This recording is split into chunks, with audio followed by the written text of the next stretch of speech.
Hello everyone. वैसे student जो खासकर जामिया इस्लामी में या फिर अलीगढ़ मुस्लिम सिटी में या जो भी स्टूडेंट सीयूईटी का एंट्रेंस एग्ज़ाम खासकर जनरल टेस्ट का दे रहे हैं, मैंने जिस यूनिवर्सिटीज़ का नाम लिया है और इन यूनिवर्सिटी के कोर्सेज़ की अगर बात करें तो यूजी के अंदर जितने भी कोर्स हैं जहाँ पे आपका नॉर्मली या फिर सेलेक्टिवली कह लीजिए आपका सोशल अवेयरनेस, जनरल अवेयरनेस और रीजनिंग या फिर करंट अफेयर के सवाल अगर किए जाते हैं तो अल्टीमेटली ये वीडियो आपको हेल्प करेगा किसी भी हाल में कह सकते हैं, क्योंकि पेपर इस तरीके से तैयार किया गया है कि नॉर्मली यूनिवर्सिटी का पेपर कुछ इस तरीके से ही बनते हैं और उसी हिसाब से आपको पेपर भी तैयार किया गया ताकि अल्टीमेटली आप जो एंट्रेंस दे रहे हैं उसमें आपको हेल्प मिले, प्रैक्टिस भी कर सकें। तो चलिए अब हम बिना टाइम वेस्ट किए हुए क्वेश्चन नंबर फर्स्ट से स्टार्ट करते हैं। क्वेश्चन नंबर फर्स्ट कह रहे हैं बीबीसी यानी बीबीसी की ओर से Indian sports women of the year award किसको मिला है, यानी कि बीबीसी की ओर से इंडियन स्पोर्ट्स वुमेन अवार्ड 22 का। तो इसके जो करेक्ट आंसर होंगे दैट इज आपका मीराबाई चानू को मिला है। ये आपको ये किस खेल से जुड़े हुए हैं या किस स्पोर्ट से जुड़े हुए हैं आपको बताना है, यानी मीराबाई चानू है किस एरिया से जुड़ी हुई हैं वो आपको कमेंट करके आपको बताना है। मतलब लाइक बैडमिंटन से या वेट रेसलिंग से है या वेट लिफ्टिंग से है वो आपको बताना है।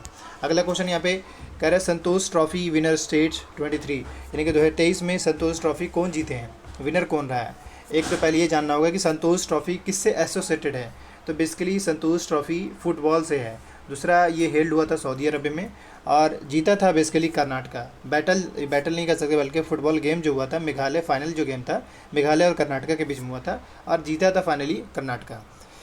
बाकी नेक्स्ट क्वेश्चन पे आते हैं। अगला क्वेश्चन कर रहे हैं, अभी आपने सुना ही है, ये थोड़ा अपडेटेड है। विमेन प्रीमियर लीग यानी WPL इंडिया में जो स्टार्ट हुआ किस स्टेट में स्टार्ट हुआ था, तो थर्ड का करेक्ट आंसर जो होगा यहाँ पे दैट इज महाराष्ट्र, नई मुंबई में महाराष्ट्र में स्टार्ट हुआ है। अब आते हैं अगले क्वेश्चन पे। अगला क्वेश्चन यहाँ पे कह रहा है कि Asian early based chess player यानी कि एशिया में पूरे इंटायर एशिया में पूरे साल का यानी कि लास्ट ईयर का कह लिए लास्ट ईयर का टॉप या बेस्ट चेस प्लेयर किसको कहा गया, किसको मिला है। तो फोर्थ का करेक्ट आंसर जो होगा यहाँ पे दैट इज डी मुकेश के नाम से। एम स्वामीनाथन जिसके बारे में जानते हैं वो इसी से ही रिलेटेड थे। अब आते हैं अगले क्वेश्चन पे। क्या कह रहा है FIFA world cup best player किसको मिला है, यानी फीफा वर्ल्ड कप एक तो पहले जानिए कि फीफा वर्ल्ड कप जीता कौन, फीफा वर्ल्ड कप होस्टिंग कहाँ हुआ था, किस कंट्री में होस्ट हुआ था वो। तो होस्टिंग के बारे में पता ही है कि फीफा वर्ल्ड कप कहाँ हुआ था, कतर में हुआ था। फीफा वर्ल्ड कप जीता कौन था, अर्जेंटीना जीता। और बेस्ट प्लेयर का अवार्ड किसको मिला था, वो लियोन मेस्सी को मिला था, याद रहेगा। अब इसके बाद आते हैं अगले क्वेश्चन पे। अगला क्वेश्चन यहाँ से पॉलिटिक्स स्टार्ट होता है। कह रहे what is the minimum age prescribe by the constitution of India for a candidate to be elected as a vice president of India. मतलब सिंपल सी बात है, जो भी हमारे देश के वाइस प्रेसिडेंट बनते हैं उनका एज कितना रखा गया मिनिमम कॉन्स्टिट्यूशनली। तो 6 का करेक्ट आंसर जो होगा यहाँ पे दैट इज आपका डी होगा। अब यहाँ से बहुत सारे सवाल बनते हैं। जैसे पहला सवाल ये बनेगा कि MLA बनने के लिए, मेंबर ऑफ लेजिस्लेटिव असेंबली बनने के लिए मिनिमम कितना एज चाहिए, MP बनने के लिए मिनिमम कितना एज चाहिए। इसके अलावा लोकसभा का तो MP से ही लोकसभा से भी क्लियर, राज्यसभा का MP बनने के लिए कितना एज चाहिए, प्रेसिडेंट बनने के लिए कितना एज चाहिए। ये जितने भी मैंने नाम लिया इन सभी का आपको कमेंट करना है ताकि आपको भी याद हो जाए और बाकी जो स्टूडेंट देख रहे हैं उनको भी पता चल जाए। अब आते हैं अगले क्वेश्चन पे। Which one of the following is या are qualification to the appointment at the governor of states. मतलब किसी भी स्टेट का गवर्नर बनने के लिए उसकी क्या क्या एलिजिबिलिटी चेक किया जाता है, देखा जाता है। नॉर्मली अगर आपने पढ़ा होगा तो आप ऐसे ही देख कर आंसर कर देंगे और अगर नहीं पढ़े होंगे तो आप गलत कर देंगे। देख लीजिए ऑप्शन में क्या क्या है। Should be citizen of India यानी भारतीय नागरिक होना चाहिए। Should not be resident of state of which he or she work as a governor, यानी कि वो उस स्टेट का नहीं होना चाहिए जिस स्टेट में उसका बर्थ हो या वहाँ पे वो रहा हो।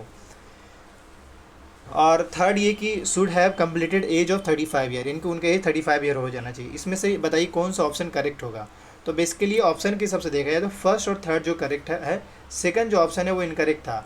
नॉर्मली देखिए अगर मान ली ऐसा परसेप्शन एक है कि मान ली अगर कोई भी गवर्नर अगर किसी स्पेसिफिक स्टेट्स का होगा और उसी स्टेट में उसको गवर्नर का वो मिल जाए तो हो सकता है वो करप्शन वगैरह कर जाए, बट ऐसा नहीं है कि उस करप्शन के लिए भी आगे सुप्रीम कोर्ट, हाई कोर्ट है तो वहाँ पर भी तो लोग जा सकते हैं।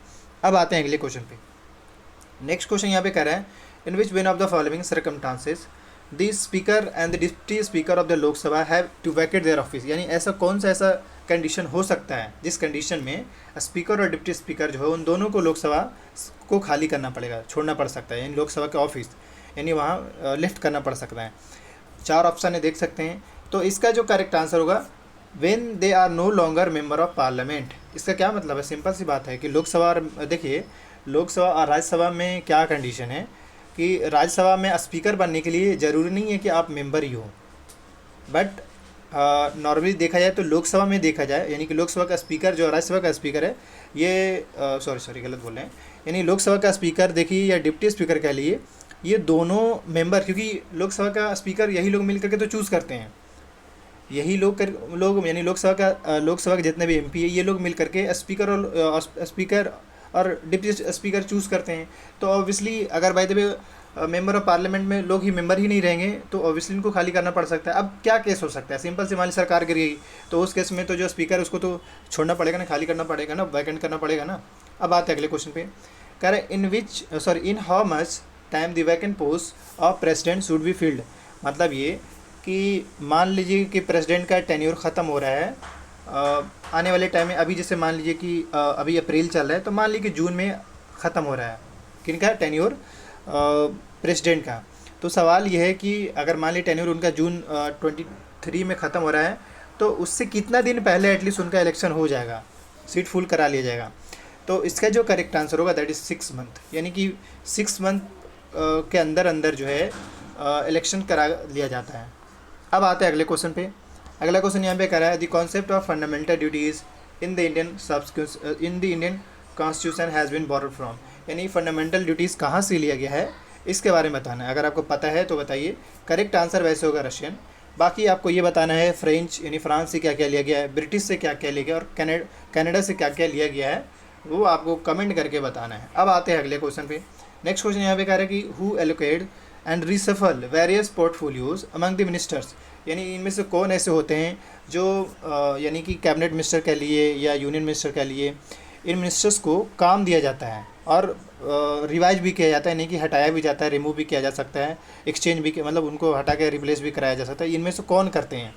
4 ऑप्शन है। बेसिकली इसका करेक्ट आंसर होगा प्राइम मिनिस्टर होगा। प्राइम मिनिस्टर के पास पावर है कि वो रिपोर्ट भी ले सकते हैं कि तुमने काम किया या नहीं किया, और एलोकेट भी करा सकते हैं। नॉर्मली अगर हम प्राइम मिनिस्टर के काम ये भी होता है कि प्राइम मिनिस्टर लिस्ट बना के देते हैं कि भाई इसको जो है रेलवे मिनिस्टर बनाइए, इसको वो बनाइए, तो ये अपॉइंटमेंट का काम प्रेसिडेंट करते हैं, बट एलोकेट जो है यही करवाते हैं। अब आते हैं अगले क्वेश्चन पे। नेक्स्ट क्वेश्चन हमारा ये कह रहे हैं यहाँ पे कि विच among the following union territory has high court of its on, यानी इनमें से कौन सा ऐसा यूनियन टेरिटरी है जिसका खुद का हाई कोर्ट है, यानी उसके खुद का हाई कोर्ट है। तो इसके जो करेक्ट आंसर होंगे दैट इज़ आपका दिल्ली होंगे। बट एक सवाल यहाँ पे देख सकते हैं, लक्षद्वीप जम्मू एंड कश्मीर भी है। असल में जम्मू एंड कश्मीर और ये लद्दाख इन दोनों का एक है, तो इस वजह से मतलब ये 2 यूटी का एक हो जाता है, बट दिल्ली का देखा जाए तो सेपरेट है, इसलिए दिल्ली करेक्ट आंसर होगा। अब आते हैं नेक्स्ट क्वेश्चन पे। Which among the following Mughal empire had prohibited smoking and use of tobacco in the 1670-80, यानी कि इनमें से कौन मुगल एम्पायर थे जिन्होंने प्रोहिबिट किया था स्मोकिंग को और टोबैको को। बट हाँ, खुद जो है वो अल्कोहल लिया करते थे, बट वो जो है स्मोकिंग और टोबैको दोनों को क्या किए थे, वो प्रोहिबिट कर दिए थे। इसका जो करेक्ट आंसर होगा दैट इज आपका जहांगीर होगा। हालांकि ये बहुत बड़े उलासिक भी थे, कह सकते हैं, वो आपने सुना ही होगा। यानी एक बड़ी बात यह है कि इन्होंने 3 शादियाँ, आई थिंक इन्होंने 3 शादियाँ करा था। तो ये अब मतलब जहांगीर के बारे में तो नहीं। अब आते हैं अगले क्वेश्चन पे। हालांकि जहांगीर के टाइम को कुछ इंपॉर्टेंट टाइम से भी जाना जाता है, बट ऐसे एक बार मैं आपसे पूछ रहा हूँ, आप आंसर करेंगे। Golden era of architecture, golden era of painting, आपको कमेंट करके बताना है। Golden era of architecture, golden era of painting, ठीक है। अब आते हैं अगले क्वेश्चन पे। नेक्स्ट क्वेश्चन कह रहे हैं कि 1526 AD is significant in India history because of, यानी कि 1526 जो है काफ़ी नामी, मतलब 1526 का जो टाइम था वो काफ़ी हिस्ट्री के परस्पेक्टिव से काफ़ी सिग्निफिकेंट रखा गया है। क्यों? तो इसके जो करेक्ट आंसर होंगे, जो बेस्ट करेक्ट वो होंगे foundation of Mughal empire in north India, क्योंकि 1556 में ही बाबर और इब्राहिम लोदी के बीच में बैटल होता है, जिसमें इब्राहिम लोदी हार जाता है, बाबर जीत जाता है। बट अफसोसनाक बात ये देखिए कि बाबर का अंकल ही जो होता है, नाम दौलत खान, हाँ दौलत खान लोदी, वही जो है इनवाइट करता है किसको, एक सेकंड मैं इसी वाले क्वेश्चन में डिस्क्राइब कर दूँ। मतलब बाबर का अंकल ही जो है वही इनवाइट करता है किसको, बाबर का अंकल नहीं, इब्राहिम लोदी के अंकल जो है वही इनवाइट करते हैं बाबर को कि आके अटैक करिए। आप ये भी समझना होगा कि वो अटैक करते कहाँ, मतलब first battle of Panipat, sorry 1526 का जो फर्स्ट बैटल हुआ है वो फर्स्ट बैटल ऑफ पानीपत हुआ है, यानी पानीपत कहाँ है, हरियाणा में है।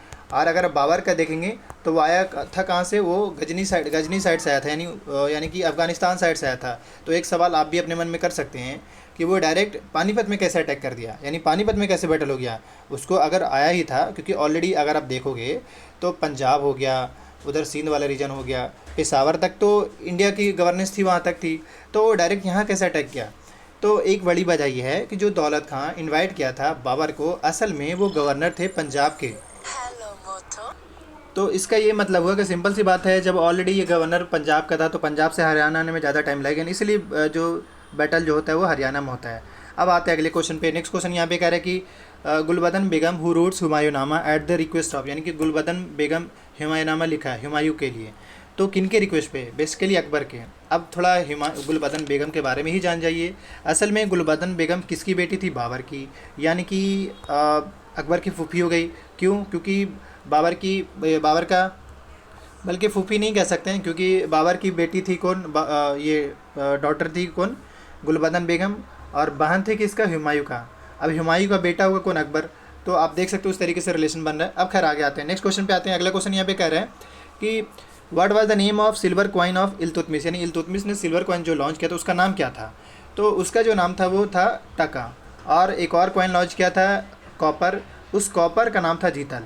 बात समझे कि नहीं, यानी कॉपर का नाम था जीतल। अब आते हैं क्वेश्चन नंबर 16 पे। कह रहे Fatwa Alamgir Jahangiri was written by which of the following author, इन किनके द्वारा लिखा गया है। तो इसका जो करेक्ट आंसर होगा जियाउद्दीन बरनी होगा। अब आते हैं नेक्स्ट क्वेश्चन पे। अगला क्वेश्चन यहाँ पे कह रहा है कि which of the following sufis mystic was originally from Bukhara, ये असल में उज्बेकिस्तान में बुखारा, वो कहाँ से थे। तो 18 का करेक्ट आंसर जो होगा दैट इज़ शेख नियामुद्दीन। हयात नियामुद्दीन औलिया नहीं है, बल्कि शेख नियामुद्दीन है, ये बात समझिए। इसके साथ ही यहाँ पे एक सवाल हम आपसे ही करेंगे, महबूब इलाही किनको जानते हैं, यानी महबूब इलाही के नाम से किन्हें हम जानते हैं, और वो आपको आंसर करना है। अब आते हैं अगले क्वेश्चन पे।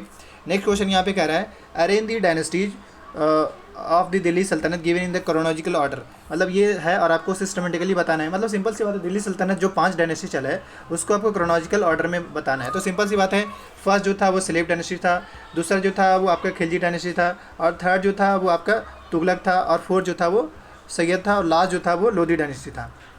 तो यहाँ पे 4 है, तो आराम से आप देखिए कौन सा ऑप्शन आपका लैग कर रहा है। तो यानी कि ऑप्शन डी जो है वो आपका कहीं ना कहीं करेक्ट आंसर है। स्लेव पहले होगा, then Khilji, then Tughlaq, then Sayyid. अब आते हैं अगले क्वेश्चन पे। नेक्स्ट क्वेश्चन यहाँ पे कह रहा है कि which one of the following king was defeated by the Mohammad Ghori in the battle of Chandawar. ये वही चंदावर वाला बैटल है।